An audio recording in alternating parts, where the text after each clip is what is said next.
పేరు సందీప్. ఇక తెలంగాణలో బీసీ కులగణనపై రాజకీయ రచ్చ కొనసాగుతుంది. బీసీల లెక్క తప్పిందంటూ విపక్షాలు సర్కారుపై మండిపడుతున్నాయి.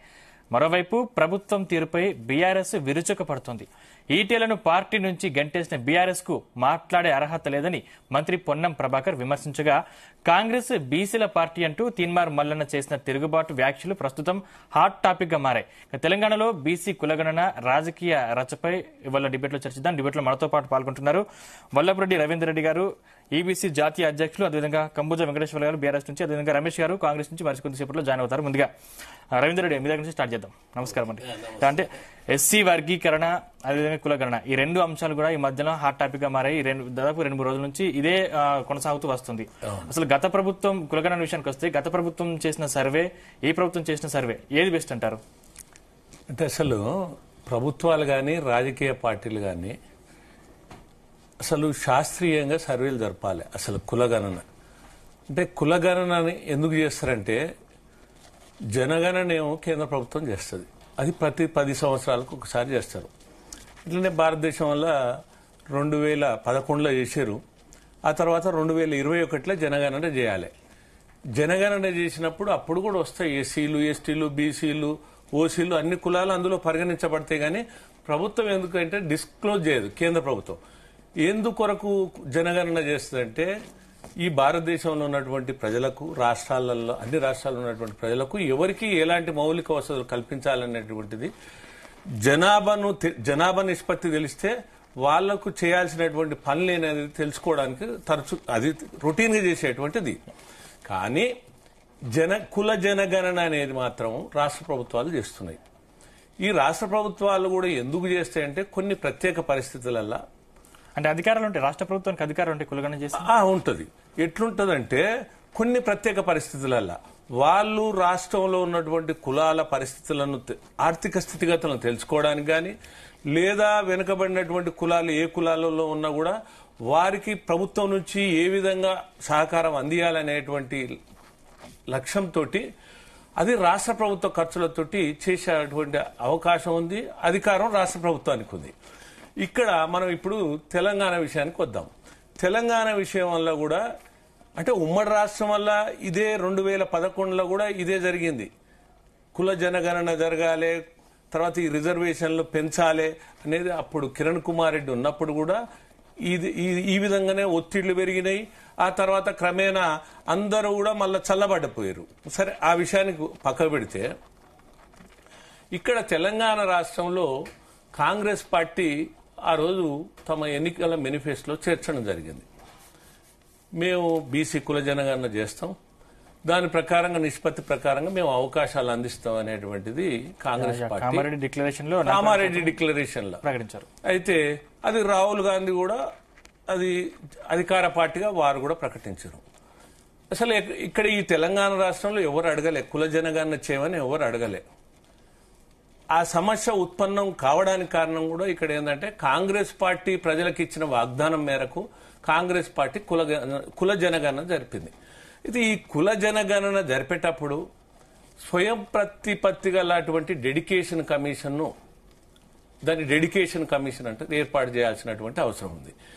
ఈ కుల జనగణన జరిపినప్పుడు ఆర్థిక సామాజిక స్థితిగతులను, అంటే ఈ కులాలలో ఉన్నటువంటి ఆర్థిక సామాజిక స్థితిగతులను క్షుణ్ణంగా అధ్యయనం చేయాల్సినటువంటి అవసరం ఉంది. అయితే ఈ కులాలలో ఉన్నటువంటి వాళ్ళు ఎవరు రిజర్వేషన్లకు అర్హులు, ఎవరు రిజర్వేషన్లకు అనర్హులు, తర్వాత అంటే ఈ కమిషన్ కూడా ఏముంటది, సిఫారసు చేసే అధికారమే ఉంటది. ఆ సిఫారసులను అమలు చేసే అధికారం రాష్ట్ర ప్రభుత్వాలకు ఉంటది. కానీ రాష్ట్ర ప్రభుత్వానికి కూడా రిజర్వేషన్ శాతం పెంచే అధికారం రాష్ట్ర ప్రభుత్వానికి లేదు. విద్య గాని, ఉద్యోగం గాని, తర్వాత రాజకీయ ప్రాతినిధ్యంలో గాని. కానీ ఇక్కడ ఏం చేయొచ్చు అంటే, చిత్తశుద్ధితోటి ప్రభుత్వాలు గాని రాజకీయ పార్టీలు ఒక పని చేయొచ్చు. అంటే శాస్త్రీయమైనటువంటి అధ్యయనం చేసి, ఆర్థిక స్థితిగతులను సమగ్రంగా సర్వే చేసి, ఒక నివేదికను రూపొందించి, ఏ కులాలు రిజర్వేషన్లకు బీసీ కులాలలో ఉన్నటువంటి వాళ్ళు ఏ కులాలకు రిజర్వేషన్లకు అర్హులు, ఏ కులాలు అనర్హులు అని తేల్చాల్సినటువంటి అవసరం ఉంది. ఆ నివేదికలు రాష్ట్ర ప్రభుత్వానికి ఇవ్వాల్సినటువంటి అవసరం ఉంది. అయితే ఇక్కడ మీరు అన్నది ఏంటంటే, ఇక్కడ ఈ రాష్ట్రంలో ఈ కుల జనగణన మీద అనేక అపోహలు వచ్చి, తర్వాత వర్గ వైషమ్యాలు వచ్చి, తర్వాత ఒక వర్గమేమో అంటే బీసీ కులాలకు చెందిన వాళ్ళు మామూలుగా తప్పుడు లెక్కలతోటి తక్కువ చూపిస్తున్నారని వాళ్ళు అంటే ఎస్సీ జనాభా తగ్గలేదు, ఎస్టీ జనాభా తగ్గలేదు, మైనార్టీ జనాభా కూడా ఇక్కడ తగ్గలేదు, కేవలం బీసీకి వచ్చేసరికి మాత్రమే తగ్గింది. ఇది విమర్శలు. అయితే ఇక్కడ మనం అర్థం చేసుకోవాల్సింది ఏంటంటే, జనాభా అంటే 1% ఎప్పుడు పెరుగుతూనే ఉంటుంది, 1.5% అయితే పెరుగుతుంటది. కానీ ఇక్కడ తెలంగాణ రాష్ట్రంలో జరిగినటువంటి కులజన గణన సర్వే తంతు ఏదైతుందో అది నిర్మాణాత్మకంగా ప్రభుత్వం జరపలేకపోయింది. ఎందుకు అంటే, సపోజ్ మీరు చూసుకోండి, ఇప్పుడు ముస్లింలు ఉన్నారు, ముస్లింలు ఏంది ఓసీల కింద వస్తారు, బీసీఈల కూడా వస్తారు, బీసీఈల కూడా ఉన్నారు, ఈల కూడా ఉన్నారు. ఈల వచ్చే వాళ్ళు ఎవరు, కొన్ని కులాలు, దూదే కుల, నూరు భాష, లడ్డా, అంటే వీళ్ళు కూడా ముస్లింలలో ఉన్న వాళ్ళే. కొన్ని కులాలు వస్తాయి అంటే వాళ్ళను వెనుకబడిన కులాలుగా పరిగణించి ఈల చేర్చారు. అయితే మన జరిగినటువంటి సర్వేలు ఏం జరిగిందంటే, మాకు రేషన్ కార్డు ఎక్కడ పోద్దు, మాకు ఇందిరా మిల్లు ఎక్కడ పోతూ, మాకు ఉపాధి హామీ ఎక్కడ దొరకకుండా పోద్దు అని ముస్లింలు కూడా అందరూ ఏం చేశారంటే, మాకు బీసీ బీసీ బీసీ అంటే బీసీఈలా ఉంది కదా, పెరగాలి కదా బీసీ బీసీ అంటే ఇప్పుడు కూడా నేను అందుకే చెప్తున్నా, నేను చెప్పబోదు. అయితే బీసీ అని రాపిచ్చారు. అయితే రాపిచ్చినప్పుడు బీసీ జనాభా పెరగాలి కదా అనేది ఒక వాదన. పెరిగింది జనాభా వాస్తవంగా బీసీ జనాభా అనేది ముస్లింలను కలుపుకుంటేనే 50.6, 50.1 ఏదైనా ఉండొచ్చు. కానీ ఇక్కడ ఇంకొకటి మీరు చూడండి, కాపులు ఉన్నారు. కాపులు ఆంధ్రలో ఏంటి, ఓసీలు. తెలంగాణలో 300 కాపులు బీసీలు. కానీ ఓసీలైనటువంటి ఆంధ్రకు చెందినటువంటి కాపులు కూడా మీకు తెలుసు, విజయవాడలో కానీ హైదరాబాద్లో కానీ తర్వాత అనేక జిల్లాల సుమారు 10 లక్షల నుంచి 12 లక్షల మంది కాపులు అక్కడ ఓసీలుగా పరిగణిస్తూ ఇక్కడ బీసీలుగా వచ్చారు. కాబట్టి ఇక్కడ బీసీలుగా నమోదు చేసుకున్నారు. నేనేమంటున్నా అంటే, ఇప్పుడు మీకు చెప్పదలుచుకున్నది ఏంటంటే, బీసీల జనాభా వాళ్ళు అనుకున్నంత 60% లేదు. ఖచ్చితంగా వాళ్ళ జనాభా అసలు ముస్లింలను గానీ ఇటువంటి కాపులను గానీ ఇటువంటి 60 దాటుద్ది, కలుపుకుంటే ముస్లింలను కలుపుకుంటే 60 దాటుద్ది. అసలు లేదండి. అంటే గతంలో కేసీఆర్ చేసిన సర్వే ప్రకారం చూసుకుంటే కేసీఆర్ చేసినటువంటి 10% ముస్లింస్ మొత్తం మైనార్టీ వర్గాలు ఉన్నారు. ముస్లింలు 9%, 3% మైనార్టీలు, అంటే గతంలో వచ్చినటువంటి సర్వే ప్రకారంగా.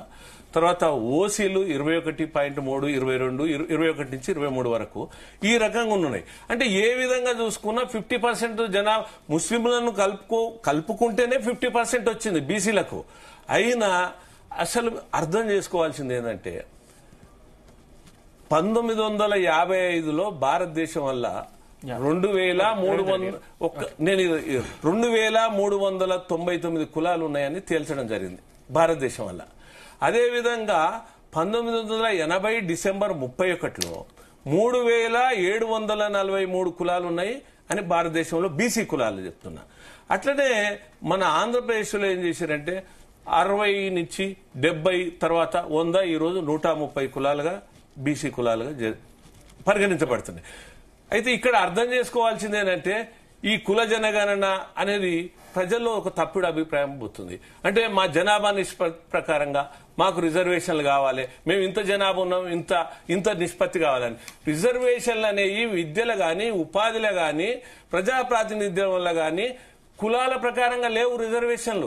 ఒక్క ఎస్సీ ఎస్టీలకు మాత్రమే రాజ్యాంగ ప్రకారంగా సంక్రమించినాయి. మిగతా కులాలకు ఏమైనా గానీ వాళ్ళ యొక్క సామాజిక ఆర్థిక వెనుకబాటు మీదనే కల్పించడం జరిగింది. కాబట్టి అదే విధంగా మండల్ కమిషన్ కూడా అదే సిఫారసు చేసింది.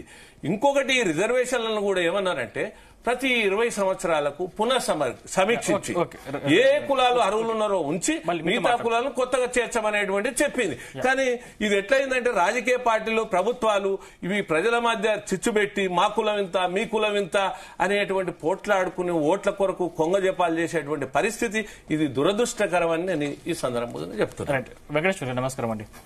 అంటే ప్రతిపక్షాలు ఎన్ని విమర్శలు చేసినా ఎంత చేసినా కూడా ప్రభుత్వం పెడుతున్నటువంటి పరిస్థితి కనిపిస్తుంది. ఓవరాల్ గా అసలు మీ ఉద్యమం ఎంతవరకు సాగుతుంది అనుకోవచ్చు? Good evening Zee News Telugu news కు అండ్ తోటి ప్యానల్ మెంబర్స్ కు. మొన్న జరిగినటువంటి బీసీ కులగణన అనేది ఓన్లీ ఉన్నత వర్గాల కులగణన. బీసీ కులగణన కాదు, ఇది బీసీలను దగా చేసిన జనగణన మాడిండు గౌరవ రేవంత్ రెడ్డి గారు. ఎందుకంటే బీసీలు అందులో పాల్గొనలేదు వాళ్ళు. చెప్తాను, నేను చెప్తా దాని గురించి చెప్తా. ఎందుకంటే 2024 ఎలక్షన్ కమిషన్ మన తెలంగాణకు ఉన్నటువంటి 3,54,00,000 ఓటర్స్ ఉన్నారు. 4,27,00,000 మంది స్ట్రెంత్ ఉందనేది, పాపులేషన్ ఉందనేది ఎలక్షన్ కమిషన్ చెప్పింది. మొన్న వీళ్ళు చేసినటువంటి కుటుంబ సర్వే ఏం చేశారు? 1,02,00,000 కుటుంబాలను మేము టచ్ చేశామని చెప్పారు. తెలంగాణలో ఉన్నది 1,17,00,000 కుటుంబాలు ఉంటాయి. తెలంగాణ జనాభా 4,26,00,000 జనాభా ఉంటది. మీరు చూపించినటువంటి 3,54,00,000 జనాభా అనేది శుద్ధ అబద్దము, ఇది తప్పు. మీకు పేపర్తో సహా ప్రూఫ్ చేసినాం ఇంతకుముందు. మీ కమిషన్ 13వ తారీఖు నాడు కలిసిన, మీ 18వ తారీఖు నాడు మీ ఇంకో కమిషన్ కలిసిన. ఈ రెండు డెడికేషన్ కమిషన్ కు, నిరంజన్ కమిషన్ కు తెలంగాణ అంశం అర్థం కావట్లేదు. సర్వేలో చాలా మంది పాల్గొనలేదు. కవిత ఒక్కటే పాల్గొన్నారు, కేటీఆర్ గారు పాల్గొనలేదు. అసలు విమర్శించి రేవంత్ రెడ్డి గారు కూడా పాల్గొనలేదు. ఫస్ట్ రేవంత్ రెడ్డి గారు గిదేవాడు చెప్తారు ఈ సర్వే ఏంది, ఎవరు రావద్దు ఎవరు చేద్దని కూడా చెప్పాడు అంతకుముందు ఆయన స్టేట్మెంట్ లో. అయితే మేము 2014లో చేసినటువంటి సర్వేలో 99.99% జరిగింది. ఈ బీసీలు 50. అప్పుడు మీరు బయట పెడితే బయట పెట్టలే, ఆల్రెడీ తెలంగాణ గవర్నమెంట్ వెబ్సైట్ లోనే ఉంది. 10 సంవత్సరాల నుంచి కలెక్టర్ల దగ్గర ఉంది, ఎంఆర్ఓల దగ్గర ఉంది. ఇంకొకటి నేను ఏమంటున్నానంటే, ఈ 51% చూపించినటువంటి లాస్ట్ బీఆర్ఎస్ గవర్నమెంట్ ఇప్పుడు అంటే దాదాపు 26 నుంచి 33 లక్షల మంది పెళ్లి చేసుకోలేదు, పిల్లలు పుట్టలేదు. వీళ్ళు చేసింది సర్వే కరెక్టే అయితే బీసీలు 61% పోతారు. ఎట్లా పోతారంటే, సంచార జాతుల డేటా లేదు, సేవా కులాల జాతా లేదు, బీసీ కులాల డేటా లేదు, వృత్తి కులాల డేటా లేదు. హైదరాబాద్ లో 50% కులగణన జరిగింది, మీరు చేయలేదు. అది ఇంకొకటి, మీరే మీ గవర్నమెంటే చెప్తుంది ఏంటంటే మాకు సహకరించలేదు హైదరాబాద్ లో 2,90,000 కుటుంబాలను మేము టచ్ చేయలేదని చెప్తున్నారు. అంటే మీ గవర్నమెంట్ కు బీసీలకు న్యాయం చేయాలి, కామారెడ్డి డిక్లరేషన్ చేయాలనే ఉద్దేశం లేదు. మీరు ఏం చేస్తున్నారు? ప్రత్యేకం హైడ్రా పేరు మీద, మూసీ పేరు మీద, లగిచర్ల పేరు మీద, ఇంధనాల పేరు మీద ఇదే కాలయాపన చేస్తున్నారు. ఇది కూడా కాలయాపన చేసారు. ఎందుకు చేసిండ్రు అనేది అసెంబ్లీలో కనపడేది. ఏదో అసెంబ్లీలో కూర్చొని ధనధన ఇచ్చేసి ఉత్తమ్ కుమార్ రెడ్డి గారి కమిటీకి ఇచ్చేసి మేము బీసీ చట్టం తీసుకొస్తారు కావచ్చు, స్థానిక సంస్థల రిజర్వేషన్ ఇస్తారు కావచ్చు, కామారెడ్డి డిక్లరేషన్ ఇస్తారు కావచ్చు, 20,000 కోట్లు సంవత్సరానికి బీసీ డిక్లరేషన్ లో తెలంగాణ ప్రభుత్వం చెప్పింది అది ఇస్తారు కావచ్చు అని మేము ఆశ చూస్తే ఏం లేదు. తూతూ మంత్రంగా ఎస్సీ వర్గీకరణను అమలు చేసి బీసీలో మేము ఢిల్లీకి పంపిస్తున్నామని తోక ముడుచుకొని గవర్నమెంట్ వెళ్ళిపోయింది. నేనేమంటున్నంటే, ఎలక్షన్ కమిషన్ ఇచ్చింది కరెక్టా, పాత ప్రభుత్వం ఇచ్చింది కరెక్టా, మీ గవర్నమెంట్ ఇచ్చింది కరెక్టా? నేను అడుగుతున్నది ఏంటంటే, మీరు ఇచ్చింది 3,54,00,000 జనాభా తెలంగాణ ఉన్నదంటారు, అది తప్పు.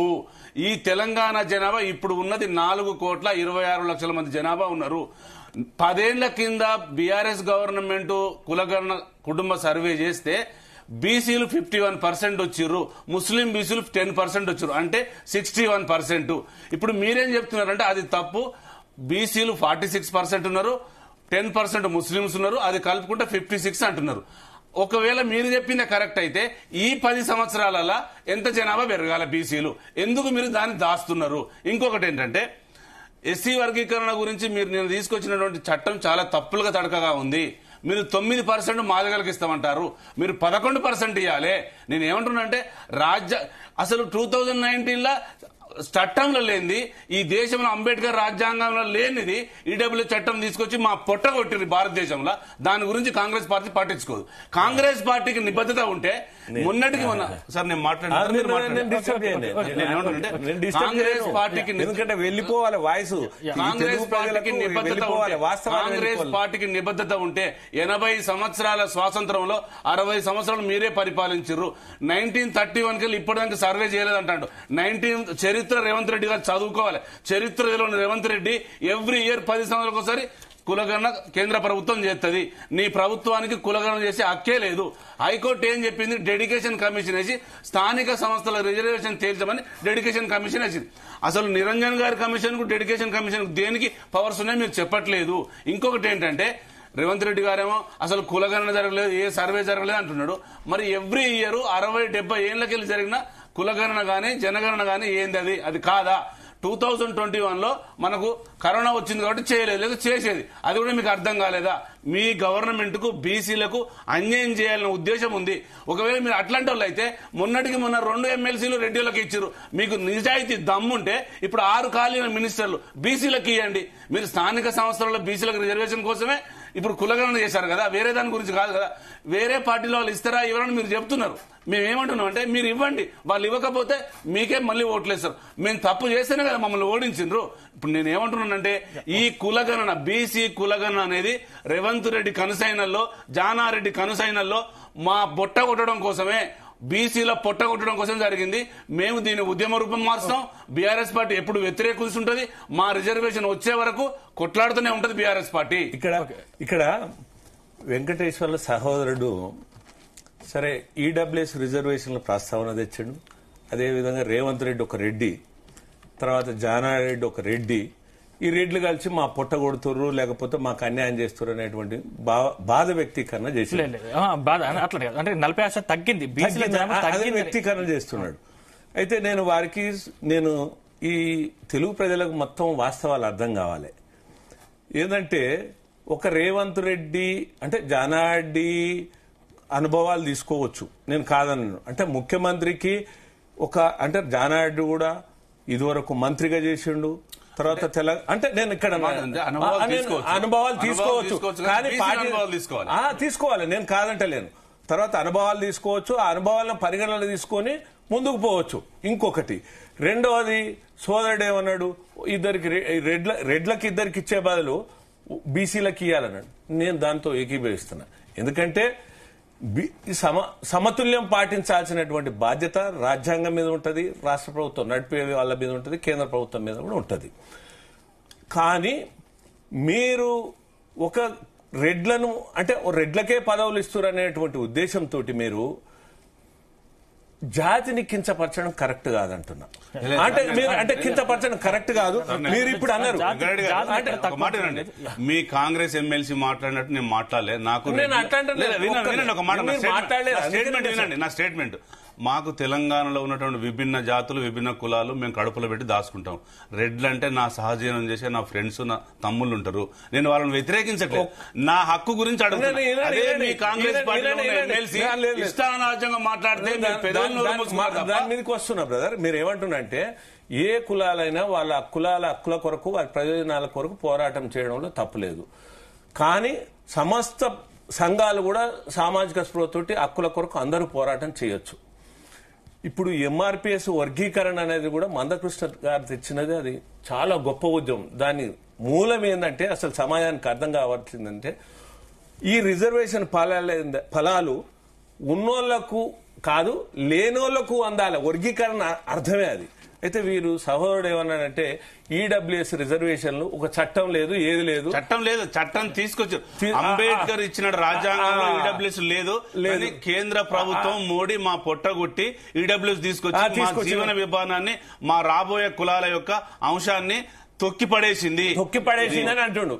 అయితే నేనేం చెప్పదలుచుకున్నా అంటే ఈడబ్ల్యూఎస్ చట్టం అనేది ఉభయ సభలో రాజ్యాంగం ఆమోదించి అంటే పార్లమెంటు రాజ్యసభ ఆమోదించి 103 రాజ్యాంగ ఏకపక్ష నిర్ణయం నన్ను చెప్పనియండి. ఇది కాంగ్రెస్ గెస్ట్ కూడా అందుబాటులో ఉన్నాడు. ఇది ఒక్కటే వెళ్ళిపోనియండి. ఎందుకంటే ఇది 103 రాజ్యాంగ సవరణ ద్వారా ప్రధానమంత్రి నరేంద్ర మోడీ చేసిండు. తర్వాత ఇది రాష్ట్రపతి ఆమోదం అయింది, గజెట్ నోటిఫికేషన్ వచ్చింది. తర్వాత వీరేమన్నారు, మరి తెలంగాణలో కూడా 2021లో ఈ మన కేసీఆర్ గవర్నమెంట్ జీవో తీసింది. తమ కేసీఆర్ గవర్నమెంట్ ఉన్నారు కదా జీవో తీసింది. తర్వాత ఆంధ్ర గవర్నమెంట్ 2021లో చేసింది, 2019లో చట్టం చేసారు. అంటే బీసీ ప్రధాని నరేంద్ర మోడీ అంటే ఆయన విలక్షణమైనటువంటి గుణంతో అగ్రకులాలకు ఇయ్యలే రిజర్వేషన్లు. ఈడబ్ల్యూఎస్ అంటే ఎకనామికల్లీ వీకర్ సెక్షన్ అంటే లేని వాళ్ళకి దట్టు ఇది ఒక్కటే సెంటెన్స్ 10% రిజర్వేషన్ ఎట్టించిండంటే ఏ వర్గానికి కూడా ఇబ్బంది లేకుండా అంటే ఉన్న 100%లో 10% ప్రత్యేకంగా రిజర్వేషన్లు ఇవ్వడం జరిగింది. అంటే నీ ఎస్సీలను తగ్గలే ఎస్సీలను తగ్గలే బీసీలను తగ్గలే. ఇప్పుడు ఈడబ్ల్యూ సంబంధించిన దాంట్లో మీరు చట్టం తీసుకొచ్చారు, ఎకనామికల్ వీకర్ సెక్షన్ తీసుకొచ్చారు, ఓకే మీరు ఇంప్లిమెంట్ చేశారు. ఈ రాష్ట్రంలో ఈ దేశంలో ఉన్న ఏ పార్టీలు వ్యతిరేకించకుండా మీరు దొంగతనం ఇచ్చారు, ఓకే ఇంప్లిమెంట్ చేసుకున్నారు. అరే ప్రధానమంత్రి దొంగ ముచ్చట అయితే ఇంకోటి అంటే మీరు బీసీలు చేసేదాన్ని వ్యతిరేకిస్తున్నా, ఒక బీసీ ప్రధానం చేసిన దాన్ని నేను వ్యతిరేకిస్తున్నా. సార్ ఒక మాట, చట్టాన్ని గౌరవిస్తలేరా? చట్టాన్ని గౌరవించాలి. మీరు రాజ్యాంగాన్ని గౌరవిస్తలేరా? మీరు కూడా అనేక చట్టాలు చేశారు కదా. మీ చట్టం ఏం చేయాలని చెప్తున్నా. అంటే చట్టం తీసుకొచ్చినప్పుడు కులాల పేరు మీద లేవండి రిజర్వేషన్. ఈడబ్ల్యూ చట్టంలో 8 లక్షలు రిపీట్ తీసుకొచ్చారు ఇన్కమ్ ట్యాక్స్ మీద. మా బీసీలకు 2 లక్షలే ఉంది. మేము బీసీలకు మేము ఏమంటున్నాం, మీరు 2 లక్షలు బీసీల ఇప్పుడు మీరు ఈడబ్ల్యూ చట్టం చేయండి. మీరు 8 లక్షలు రిపీట్ ఎందుకు పెట్టుకున్నారు? మీరు 2 లక్షలకు రండి. లేకపోతే ఒకవేళ 2 లక్షల రిపీట్ దాటిన వాళ్ళకి 8 లక్షలు అది మీరు చేయట్లేదు. నేను ఈ భారతదేశ పౌరుని, నేను భారతదేశ పౌరుని చట్టాన్ని ఏమంటారంటే ఐఏఎస్ ఐఏఎస్ కావాలన్నా అట్లా కావడం తప్పులేదే. మీ చట్టం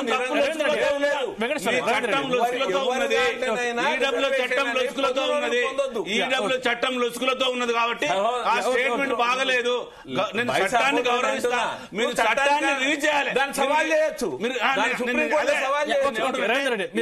చట్టాన్ని రిలీజ్ చేయాలి. రమేష్ గారు నమస్కారం అండి.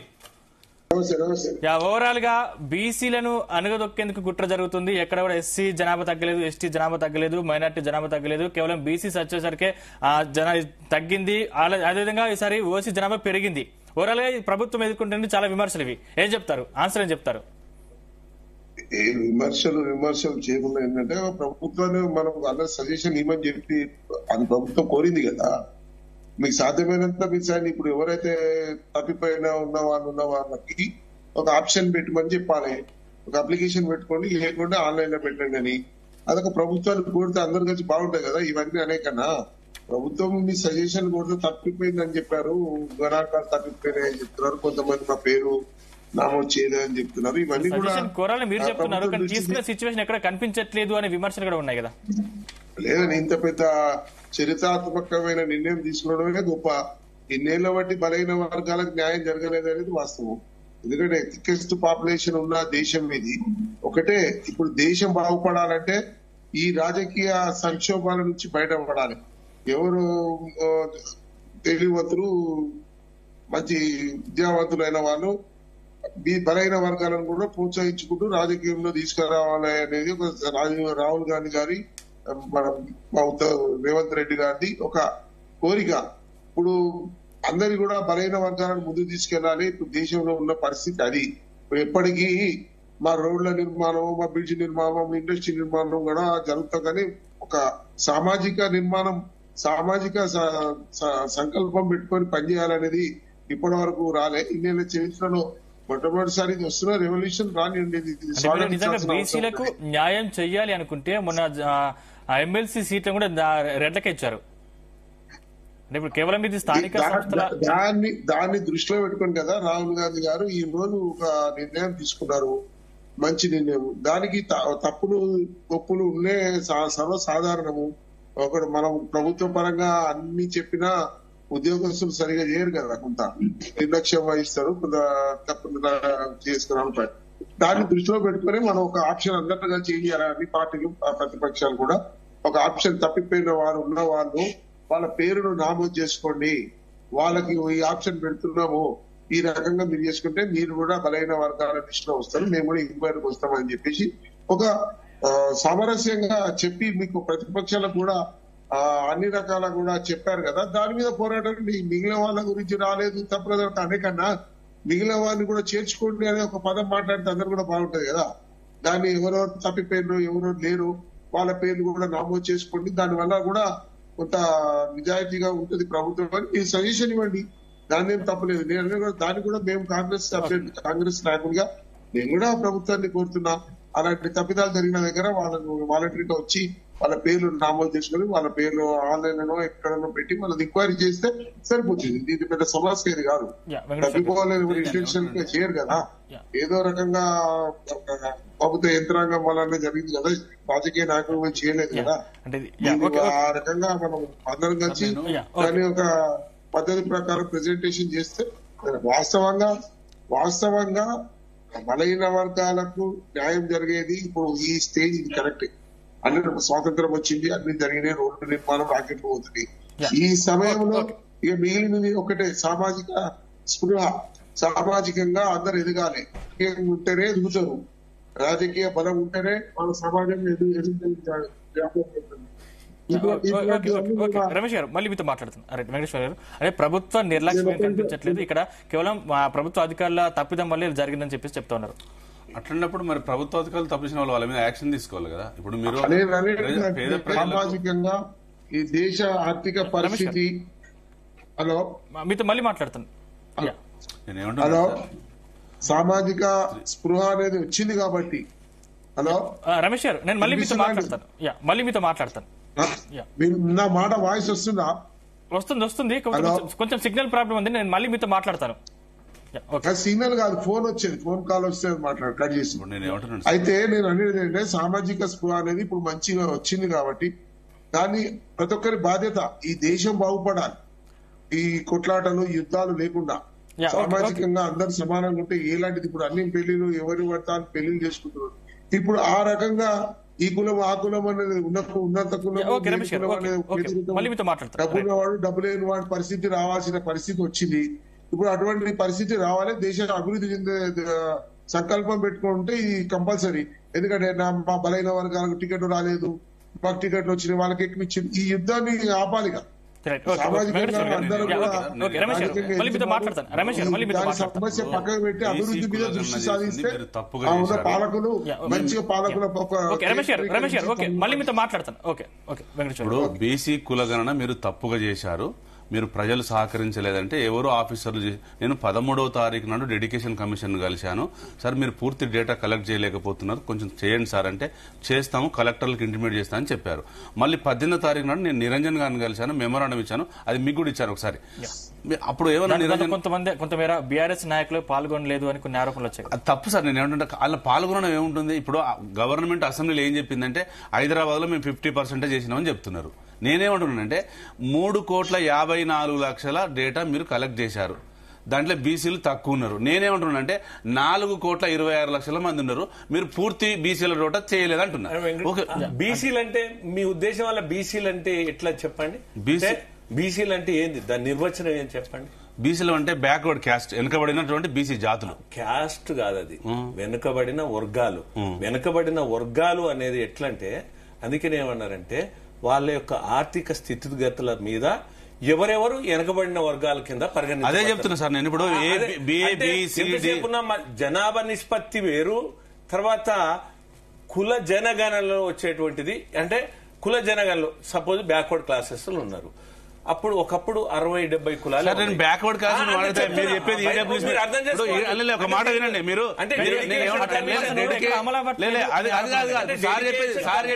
చెప్పేది ఏంటంటే బీసీలు అంటే వెనకబడలు మొత్తం మా రెడ్డిలు కూడా వస్తారు అంటాడు. అయితే మీరు సార్ మీరు చెప్పేదే క్లారిటీ లేదు. నేనేమంటున్నానంటే ఈ దేశంలో ఈ రాజ్యాంగంలో అమలు చేసినటువంటి ABCDల బీసీ రిజర్వేషన్లు కులాలు ఉన్నాయి, దాంట్లో మీరు ఇచ్చే సర్టిఫికెట్లు నేను అడుగుతున్నా.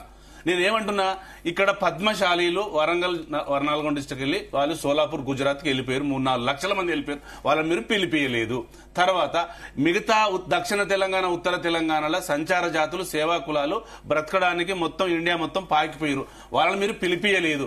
మీరు చేసిన డేటా కరెక్ట్ కాదు, నా దగ్గర స్టేట్మెంట్ ఉంది, ఆన్సర్ ఉంది, సమాధానం ఉంది, రైట్ ఇన్ఫర్మేషన్ యాక్ట్ కింద తీసుకున్నా మీరు గవర్నమెంట్ సమాధానం చెప్పట్లేదు. అది నా బాధ. నేను ఇప్పుడు అసెంబ్లీలో ఎస్సీ వర్గీకరణ గురించి మీరు అమెండ్మెంట్ తీసుకొచ్చారు, మేము దాన్ని స్వాగతించినాం. మీరు బీసీ తీసుకొచ్చారు, మేము వ్యతిరేకించినాం. ఎందుకు ఇది నేను ఏమంటున్నాను సార్, ఈ తెలంగాణలో ఇప్పుడు ఒక నిమిషం ఆగండి సార్, మధ్యలో రాకండి, మీరు టైం ఇచ్చండి, మొత్తం మాట్లాడండి. 1,85,00,000 మంది బీసీలు ఉంటారు ఈ తెలంగాణలో. 4,26,00,000 మంది జనాభాలో 1,85,00,000 మంది బీసీలు యాజ్ అండ్ టుడే తెలంగాణలో ఉన్నారు. కానీ కాంగ్రెస్ గవర్నమెంట్ చూపించింది ఎంత అంటే 1,60,00,000 మందినే చూపిస్తాంది. మిగతా 25 లక్షల మందిని ఎక్కడ దాచి రేవంత్ రెడ్డి, అది చెప్పమంటున్నా నేను. ఒకవేళ నేను చెప్పేది తప్పు అయితే ఎలక్షన్ కమిషన్ డేటా తీసుకోండి. ఎలక్షన్ కమిషన్ పాపులేషన్ డేటా ఇచ్చింది, ఓటర్ చెప్పింది. పాపులేషన్ 4,26,00,000, తెలంగాణ ఓటర్స్ 3,54,00,000 అని చెప్తున్నారు. ఆ డేటా తీసుకోండి. నేను చెప్పింది తప్పే. ఎలక్షన్ కమిషన్ కి చాలా డిఫరెంట్ ఉంది. నేనేమంటున్నానంటే ఇది ఇప్పుడు గౌరవులు ఏమంటున్నానంటే జానారెడ్డి గారు సీనియర్ సలహాలు తీసుకోవచ్చు అంటున్నారు. తీసుకోండి. ఎట్లా తీసుకోండి? ఈ తెలంగాణలో బీసీలు ఉన్నారు. ఆ బీసీలో సలహాలు తీసుకోండి. సమయం అంతా మీరే తీసుకుంటున్నారు. మీ సమయం తీసుకోలేదే. నాకు ఇక్కడ ఇది ఈ ప్రజలకు బాగా అర్థం కావాలి. సహోదరుడు అన్నట్టు 1,80,00,000 ఉండొచ్చు, 1,65,000 కాదు, 1,80,000 కూడా ఉండొచ్చు, 1,40,000 కూడా ఉండొచ్చు, 1,25,000 కూడా ఉండొచ్చు. అసలు కుల జన గణన అనేది డెడికేషన్ కమిషన్ ఎట్లా నిర్ధారిస్తుందంటే నిర్దిష్టంగా వాళ్ళలో ఉన్నటువంటి వెనకబాటుతనము, ఆర్థిక స్థితిగతుల మీద ఈ కులాలు బీసీలకు వస్తాయి, ఈ కులాలు ఓసీలకు వస్తాయి, వీటిని చేర్చే అధికారం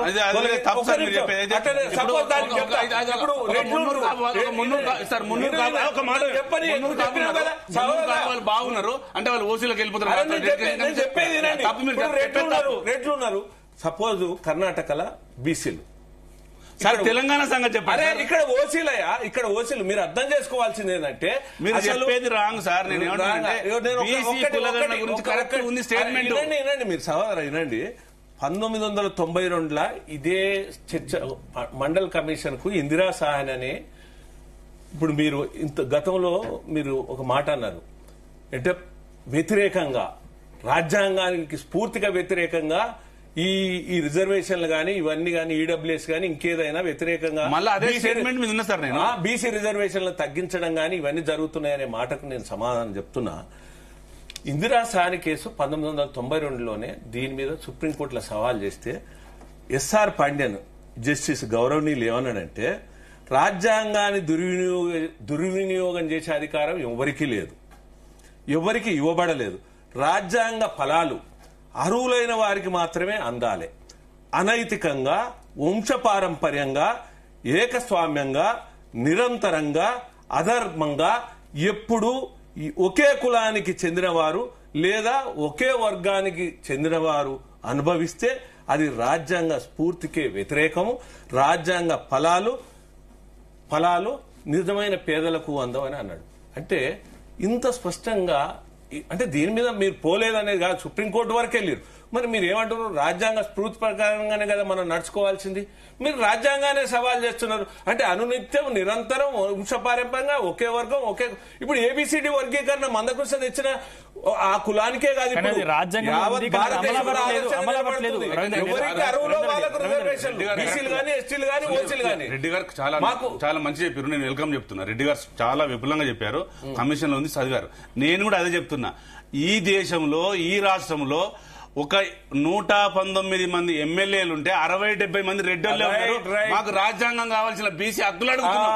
ఇంకొకటి, మేము రాజ్యాంగాన్ని వ్యతిరేకంగా మాట్లాడలేదు. అంబేద్కర్ గారు రాయలేదు, ఆ చట్టం బాగలేదు, దాన్ని మీరు సవరించండి అంటే సవరణ మాత్రం కోరుతా ఉన్నారు. వినండి, అయితే అంబేద్కర్ రాజ్యాంగం రాయలేదని. అంబేద్కర్ రాజ్యాంగం ఆర్టికల్ 16 ఫలితం పొందని, ప్రయోజనం అందని వర్గానికి చేకూర్చమన్నాడు, కులం వల్లే. అదే నేను వినండి. రెండోది మీరు ఇంకోటి ఏంటంటే 60 ఎమ్మెల్యేలు రెడ్లే 60 మంది ఉన్నారు కదా, 43 మంది రెడ్లు ఉన్నారు. తర్వాత ముఖ్యమంత్రి రెడ్డి ఇదని అన్నారు. 43 మంది ఉండరు, 100 మంది ఉండవచ్చు. నేను దాన్ని ఏం సమర్థిస్తలేను. అది సమతుల్యం కూడా కాదు, అట్లా ఉండడానికి కూడా వీల్లేదు.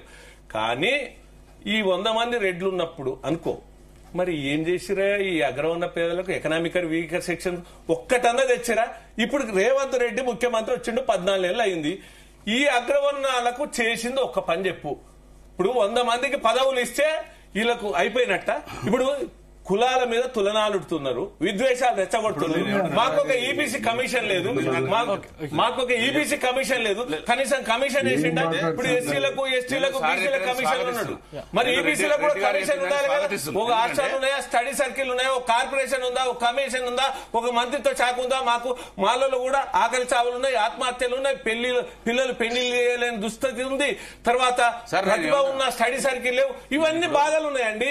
మరి ఈ బాధలు గాథలు తీర్చడానికి రేవంత్ రెడ్డి 14 నెలల్లో ఒక్క పని చేసిండా చెప్పు? ఎంతసేపు ఉన్నా. అయితే ఇంకొకటి అడుగుతున్నా, అయితే రేవంత్ రెడ్డి ముఖ్యమంత్రి కావచ్చు, ఒక హోంగార్డు రెడ్డి కాదా? ఒక హాస్టల్లో పనిచేసేవాడు రెడ్డి కాదా? ఒక హోటల్లో పనిచేసేవాడు రెడ్డి కాదా? ఒక తోపుడు బండ్లు తోలేవాడు రెడ్డి కాదా? ఒక లారీ క్లీనర్ గా చేసేవారు రెడ్డి గాని వైశ్యుడు గాని. వైశ్యులు అనంతపూర్లో కూలీలకు పోతున్నారండి వైశ్యులు. మరి అన్ని కులాలలో బ్రాహ్మణుల పరిస్థితి ఏముంది?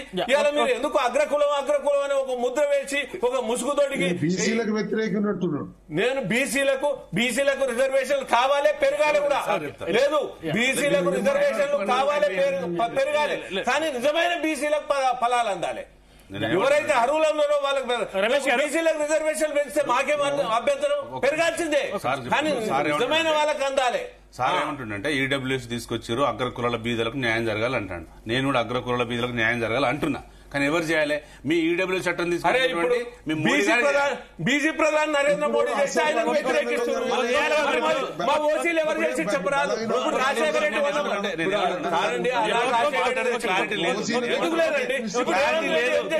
మీరు అనంతపూర్ గురించి మోడీ గురించి తెలంగాణ కులగణ గురించి చెప్పండి.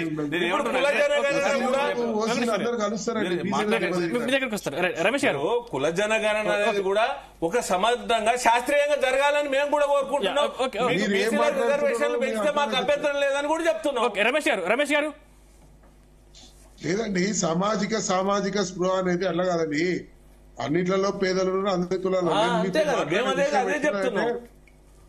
పేదలు ఏ కులాలు ఉన్నా పేదలే అందరినీ గుర్తించండి. ఒక రేవంత్ రెడ్డి ముఖ్యమంత్రి దృష్టిలో పెట్టుకొని అందరినీ అనడం ఎంతవరకు సబబు? చెప్పండి రమేష్ గారు, చెప్పండి. నిజాం కాలంలో కూడా కొట్లాడింది పేదలు, బలహీన వర్గాలు, దళితులు అలే కొట్లాడింది. నిజాం సర్కారు వ్యతిరేకంగా కూడా ఆ రోజు కూడా కొట్లాడి, తెలంగాణ కోసం కూడా కొట్లాడింది బలహీన వర్గాలు. నేనేమన్నా సామాజికంగా ఎప్పుడైనా కూడా అన్ని సమానం వచ్చిన వాళ్ళు అన్నిట్లలో పేదలు ఉంటారు. నీ ఒక అగ్రవాళ్ళ పేదలని కాదు, ఇంకా పూర్తి స్థాయిలో క్షీణించి దశలో ఉన్నారు కదా, బిచ్చమెత్తుకుంటున్నారు. వాళ్ళ గురించి ఏం మాట్లాడతావు? నేను అనేది ఏంటంటే అన్ని కులాలు ఉన్నారని చెప్పిన నేను మీరు అదే చెప్తున్నారు. మీరు అదే చెప్పారు. లేదు, మీరు ఒక్క మాట కూడా బీసీల గురించి మాట్లాడలేదు. ఇక్కడ మొత్తం మీరు రెడ్డిల గురించి మాట్లాడుతున్నావు. నువ్వు అరే ఎక్కడ ఒక్కడు మాట్లాడు, మొత్తం మాట్లాడేది కోమటోళ్ళ గురించి రెడ్డిల గురించి మాట్లాడుతున్నావు. నువ్వు అదే వాదన తెచ్చుకున్నావు, మేము ఆ వాదాన్ని వ్యతిరేకిస్తున్నావు.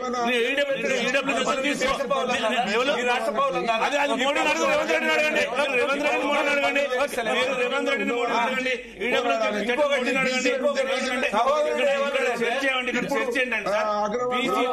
సరిగా జరిగిందా జరగలేదా దాని మీద ఏం అంశాలు లేదు తప్ప మోడీదా రేవంత్ రెడ్డిదా మీద సమస్య ఏంటంటే బీసీలకు ఈ కులగణంలో చాలా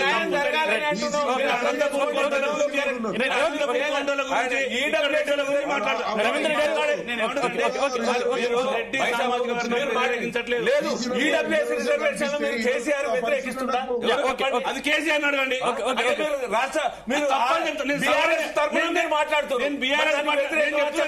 నేను చెప్తున్నా, మేము బీఆర్ఎస్ పార్టీనే మాట్లాడుతున్నా. చెప్పేది వినండి సార్, ఈడబ్ల్యూ చట్టం తెచ్చింది మీ ఎవరు? మీ మోడీ గారు. దాన్ని సవరణ చేయమని బీఆర్ఎస్ పార్టీ బీసీ అండి. ఆయన ఎవరు? బీసీ వ్యతిరేక అండి. ఆయన బీసీ వ్యతిరేకి. మోడీ గారు బీసీ వ్యతిరేకి. చట్టం తెచ్చి మా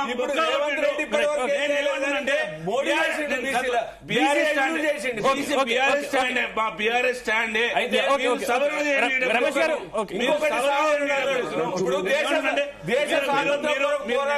అగ్రకులాలు కదా ఏమంటున్నానంటే పోరాటం చేసింది అంటున్నారు కదా. ఎస్సీలైనా ఎస్టీలైనా బీసీలైనా ఓసీలైనా ఈ దేశ పౌరులు, ఈ రాష్ట్ర పౌరులు, ఈ ప్రభుత్వాలు అందరూ సమానం అండి చట్టం ముందర. ఏమంటున్నంటే చట్టం ముందు అందరూ. ఇప్పుడు కులాలను పట్టుకొని కులాలను పట్టుకొని డెవలప్ అయిన కులాలను పట్టుకొని వ్యతిరేకిస్తున్నారు. రమేష్ గారు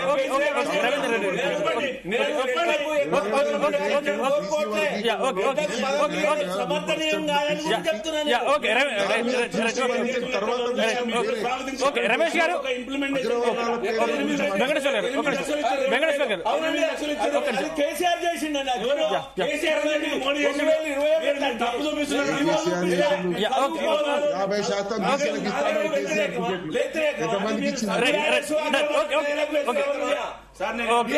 50% బీసీలకు ఇస్తాను ఎవరికి వ్యతిరేకం కాదు. రమేష్ గారు వ్యతిరేకం కాదు. సవరణ చేయండి, 8 లక్షలు రిపీట్ తీసేయండి, 2 లక్షలు రిపీట్ పెట్టండి. పెట్టండి ఏమంటున్నారంటే మీరేమంటున్నారు? మీరు స్వాగతించండి, స్వాగతిస్తా. మా ఈడబ్ల్యూ చట్టం తీసుకొచ్చి ఈ దేశంలో మా పొట్ట కొట్టారు, దాన్ని సవరణ చేయాలి. ఏమంటుందంటే ఫైనల్ ఒకటి చెప్పదలుచుకున్నా.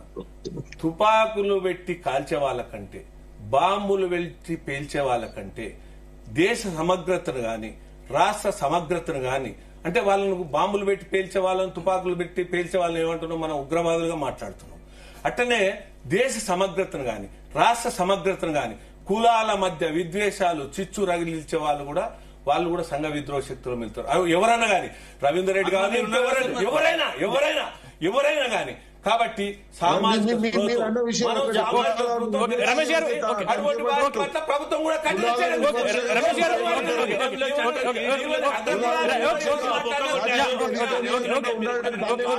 రమేష్ గారు రమేష్ గారు అది కాదండి, రాజకీయంగా ఎదగనివ్వకుండా చూసేదాన్ని ఏమంటారు?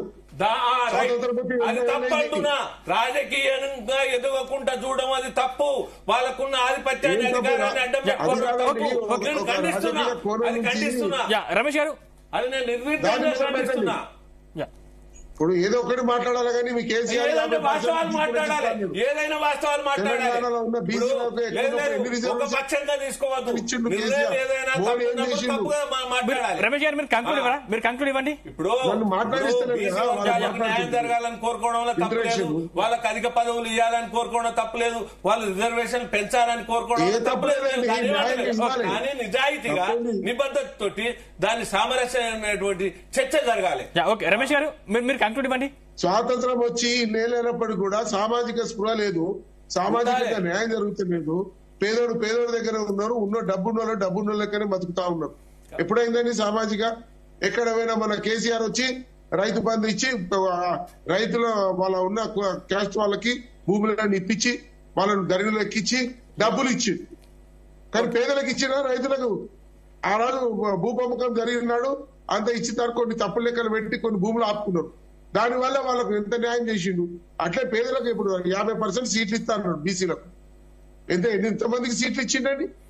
ఎంతమంది న్యాయం చేసిండు? ఈరోజు ప్రతి దానిలో వివక్ష చూస్తా ఉన్నారు. బలైన వర్గాలు ఇప్పుడు మేధావులేదు, తెలివివంతులేదు. ఇప్పుడు అర్థం చేసుకునే శక్తి వచ్చింది.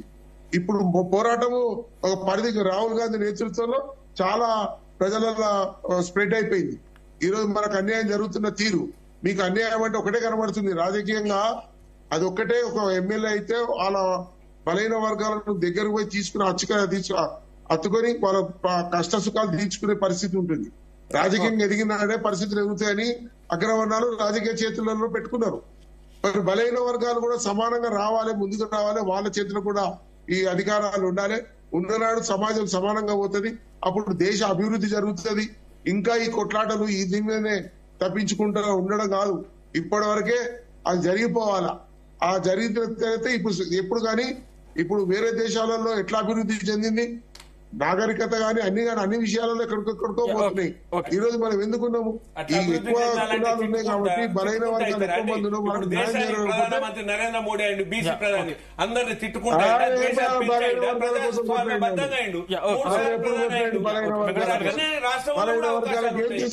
ఒక్కొక్కరిని కులనాడితే రావు కదా. బలైన వర్గాలకు మోడీ ఏం చేసిండు? ఏం పని చేసిండు? ఆయన బలైన వర్గాలతో అయిపోతుందా? అయితే మరి ఇప్పుడు ముఖ్యమంత్రి రేవంత్ రెడ్డి మాకేం చెప్పరాదండి. ముఖ్యమంత్రి రేవంత్ రెడ్డి ఏం చేసిండు చెప్పండి. ఈ ఓసీలు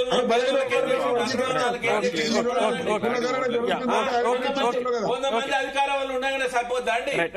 సరే నేను ఏమంటున్నంటే కులగన జరుగుతుంది.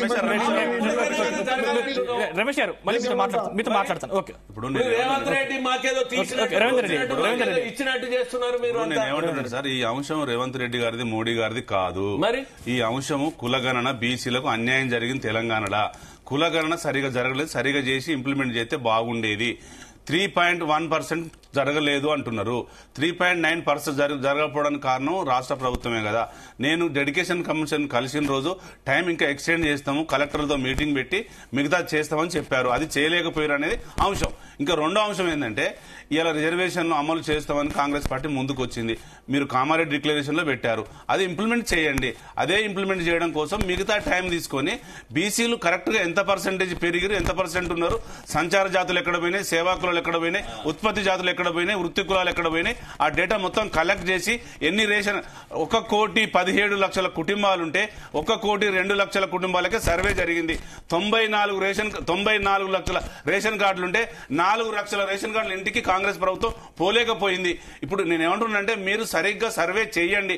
ఇప్పటికైనా మీరు కేంద్ర ప్రభుత్వాన్ని పంపేది అమలును ఆపేసి మిగతా సర్వే పూర్తి చేసేసి బీసీ కులగణన సర్వే మొత్తం చేసి హైకోర్టు చెప్పినటువంటి దాని ప్రకారం స్థానిక సంస్థలో మీరు ఇస్తానన్న 23% నుంచి 42% పెంచండి. మీరు పెంచితే, మీరు చేస్తే మీ వెనకాల మిగతా ఏ ప్రాంతీయ పార్టీలు, ఏ జాతీయ పార్టీలు కూడా మీ వెనకాల రావాల్సిన పరిస్థితి వస్తుంది. కాబట్టి మీరు చేసేది బాగుండాలి. మీ వెనకాల ఏ కమ్యూనిస్ట్ అయినా, బీఆర్ఎస్ అయినా, బీజేపీ అయినా, ఏ పార్టీ అయినా మీ వెనకాల రావాల్సిందే. ఎందుకంటే మీరు కామారెడ్డి డిక్లరేషన్ తీసుకొచ్చింది మీరు. తెలంగాణ ప్రజలు కామారెడ్డి డిక్లరేషన్ అడగలేదు, బీఆర్ఎస్ పార్టీ, బీజేపీ పార్టీ అడగలేదు, లేదా మా రెడ్డి గారు కూడా ఎవరు అడగలేదు. మీరు తెచ్చిన మీ మేనిఫెస్టో డిక్లరేషన్ అది. ఆ డిక్లరేషన్ ఇంప్లిమెంట్ చేస్తామంటే రేపు పొద్దున ఏ గవర్నమెంట్ వస్తే అది ఇంప్లిమెంట్ చేయకపోతే వాళ్ళకే నష్టం జరుగుతుంది. కాబట్టి ఇప్పటికైనా రేవంత్ రెడ్డి గారు మళ్ళీ ఆలోచన చేసుకుని తెలంగాణలో 33 జిల్లాలలో బీసీ కులగణన సర్వే పూర్తిగా జరగలేదు. హైదరాబాద్ లో 50% జరిగింది. అది గవర్నమెంట్ అసెంబ్లీలో చెప్పింది. అంటే 1,02,00,000 కుటుంబాలను మీరు టచ్ చేస్తే ఇంకా దాదాపుగా 13 లక్షల కుటుంబాలు మీరు పోలేదు. అంటే 25 లక్షల మంది డెఫిసిట్ అయ్యారు. అది గవర్నమెంటే చెప్తాను, నేను చెప్పడం కాదు. ఇప్పుడు చివరగా మన సహోదరుడు చాలా చక్కటి మాట్లాడారు. శాస్త్రీయంగా బీసీల కుల జనగణన ఎంత పర్సెంట్ పెరిగింది, ఎంత పర్సెంట్ తగ్గింది శాస్త్రీయంగా చేయమన్నాడు. చాలా చక్కటి మాట అది. అట్లనే చేయండి, అభ్యంతరం లేదు. ఎవరికి దానివల్ల అభ్యంతరం లేదు. అంటే అర్హులు ఎవరో అనర్హులు ఎవరో తేలిపోద్ది, లెక్క కూడా తేలిపోద్ది. నెంబర్ 1. రెండవది, రిజర్వేషన్ల విషయం వల్ల కూడా సమాజంలో తప్పుడుగా అభిప్రాయం పోవడానికి, అపోలు రావడానికి వీల్లేదు. ఈడబ్ల్యూఎస్ రిజర్వేషన్లు అనేది అది పుట్టింది ఆంధ్రప్రదేశ్లోనే. ఆనాడు ఉద్యమాలు వచ్చినాయి. ఈ ఉద్యమానికి ఎస్సీ, ఎస్టీ, బీసీ అన్ని ప్రజా సంఘాలు, కుల సంఘాలు కూడా ఆనాడు మద్దతు ఇవ్వడం జరిగింది నేను చేసినటువంటి పోరాటంలో. అందులో భాగంగానే ఈ ఎంఆర్పీఎస్ ఉద్యమం అయినా ఆంధ్రప్రదేశ్లో వచ్చింది ఉమ్మడి రాష్ట్రం వల్ల. బీసీ రిజర్వేషన్ల పెంపు ఉద్యమం అయినా ఉమ్మడి రాష్ట్రంలో ఆంధ్రప్రదేశ్లో జరిగింది. తర్వాత ఈబీసీ రిజర్వేషన్ల ఉద్యమం అయినా ఆంధ్రప్రదేశ్ నుంచే పుట్టింది, యావత్ భారతదేశం మొత్తం వ్యాపింపజేసింది. సరే, ఆనాడు ఎస్ఆర్సీనా కమిషన్ సిఫారసు కూడా 10% రిజర్వేషన్లు ఇవ్వడానికి కాంగ్రెస్ గవర్నమెంట్ చేయడం జరిగింది. పార్లమెంట్లో బిల్లు పెట్టలేదు, మోడీ పార్లమెంట్లో బిల్లు పెట్టాడు. అయితే ఇక్కడ నేను సహోదరులకు చెప్పదలుచుకున్నది ఏంటంటే, ఇప్పుడు దివంగత డి శ్రీనివాస్ గారు ఆనాడు పిసిసి ప్రెసిడెంట్ ఉన్నటువంటి వారు అగ్రవర్ణ పేదల్లో కూడా రిజర్వేషన్. ఆయన బీసీ సార్, ఆయన రెడ్డి ఉపకులం మున్నూరు కాపు. ఆయన బీసీ నేను యాక్సెప్ట్ చేయాలి. సరే సరే, ఈ తెలంగాణలో బీసీలకు, రెడ్డిలకు ఉపకులం మున్నూరు కాపు. మాట్లాడి బైసాబ్ అయితే మున్నూరు కాపే అనుకుందాం. ఆయన బీసీలో పరిగణించబడుతున్నారు తెలంగాణలో. ఆనాడు డి శ్రీనివాస్ గారు మా సభలకు వచ్చిండు, మాకు మద్దతు ఇచ్చిండు, ప్రభుత్వానికి లేఖ రాసిండు, అగ్రవర్ణ పేదలకు రిజర్వేషన్లు కావాలి. అది అయిపోయింది. తర్వాత మీరు అన్నట్టు లక్ష్మణ్ గారు ఉన్నారు, బీజేపీ పార్టీ అధ్యక్షులు, మున్నూరు కాపే కదా.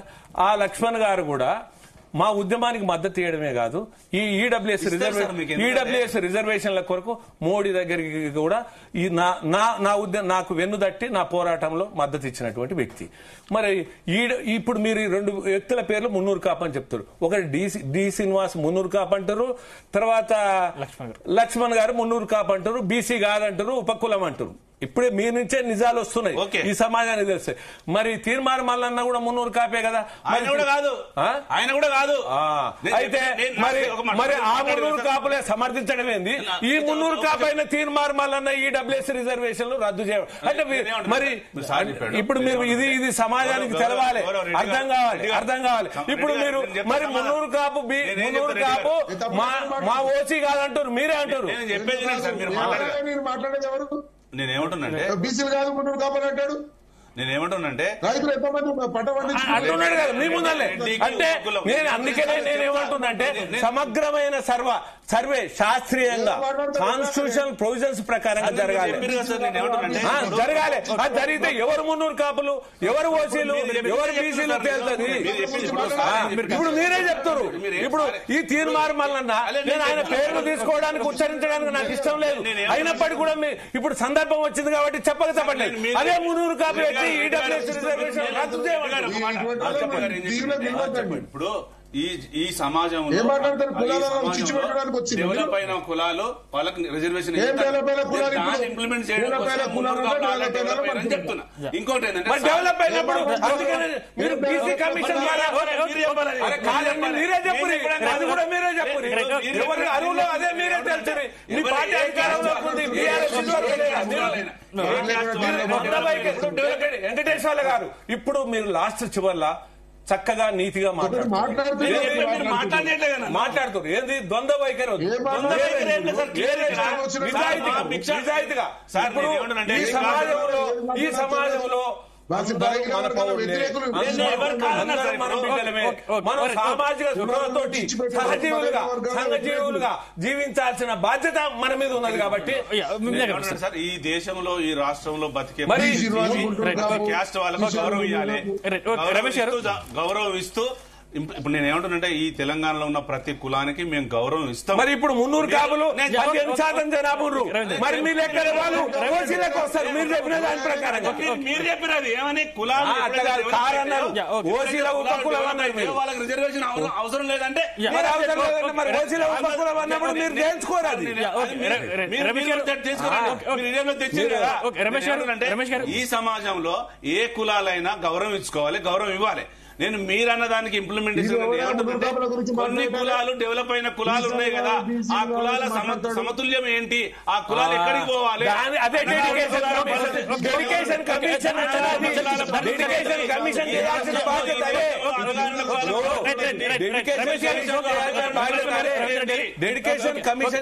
బాధ్యత అదే. నేను చెప్పింది కూడా అదే. చివరిగా రమేష్ గారు మీరు కంక్లూడ్ ఇవ్వరా? అది కాదండి, ఎవరండి 300 కాపులు అది ఇదని మాట్లాడతాడు. నేను వ్యతిరేకులు అయింది వ్యతిరేకం కాదు బ్రదర్. ఇక్కడ 300 కాపులు చెప్తున్నాం మేము. ఏం లేదు, ఒక్కరిద్దరు పేర్లు తీసుకొని 300 కాపులు పేదరికం బిచ్చం ఎత్తుకుంటున్నారు. వ్యతిరేకం కాదు బ్రదర్. మీరు పూర్తిగా వినలేదు. కాపులకు అక్కడ ఓసీలకు రిజర్వేషన్ లేవా? వినలేదు. మీరు కంక్లూడ్ ఇవ్వండి రమేష్ గారు. టీవీలలో కూర్చొని మాట్లాడు కాదు. వచ్చినావా? నేనేమంటున్నాను సార్, ఒక మాట వినండి. మీరు పూర్తిగా సబ్జెక్ట్ వినలేదు. ఎవడో శత్రువు అయితే వాళ్ళ గురించి ఇక్కడ టాపిక్ నాకు శత్రువు ఎవరు లేరు బ్రదర్. నాకు శత్రువులు ఎవరు లేరు. నేను మాట్లాడు డెవలప్ అయిన కులాల గురించి చెప్పిన తప్ప రెడ్డి గారికి సమాధానం ఎవరు కులాలంటేనే అందుకనే కులం అంటే అన్నాడు.